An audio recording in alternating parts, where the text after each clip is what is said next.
adik-adik, pada video kali ini kita akan membahas tentang jaringan.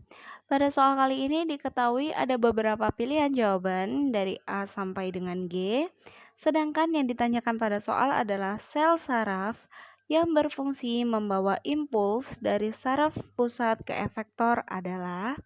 Oke, langsung saja kita jawab soalnya. Nah, di sini pertama-tama kita akan membahas tentang apa itu sel saraf.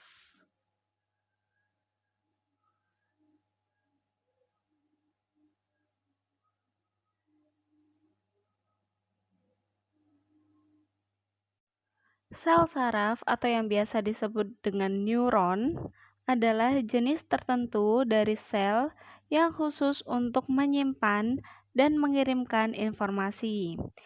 Neuron ini berfungsi untuk menerima, meneruskan, dan memproses stimulus, memicu aktivitas sel tertentu, dan pelepasan neurotransmitter dan molekul informasi lainnya.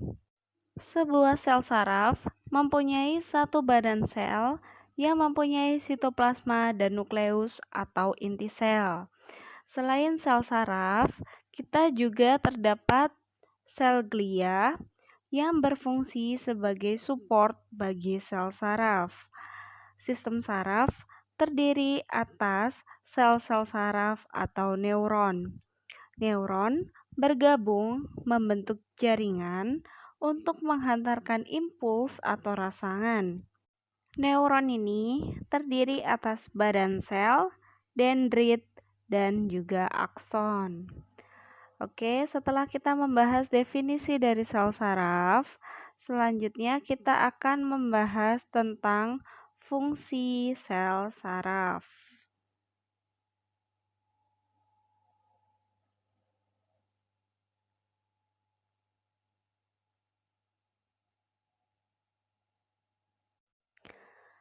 Berdasarkan fungsi, sel saraf ini dibagi menjadi 3 kelompok. Yang pertama ada sel saraf sensorik, yaitu jenis sel saraf yang berfungsi untuk menghantarkan impuls dari reseptor di tubuh ke sistem saraf pusat, yaitu otak dan sumsum tulang belakang.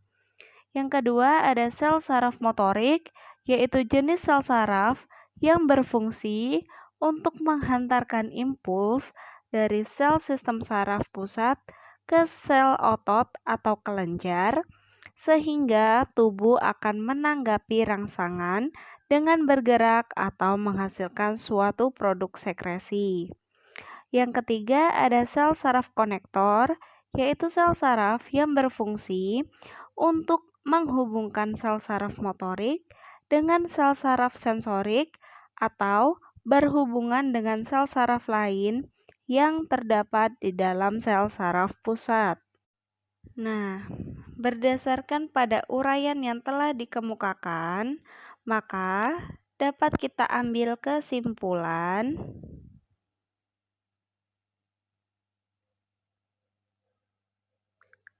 yaitu sel saraf yang berfungsi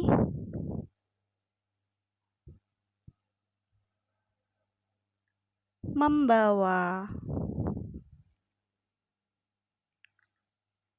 impuls dari saraf pusat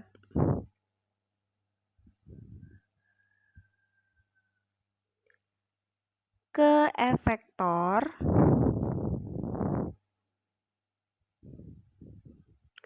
adalah sel saraf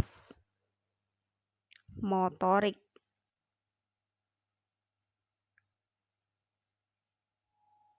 Sekian video kali ini, semoga dapat membantu. Sampai bertemu di video selanjutnya.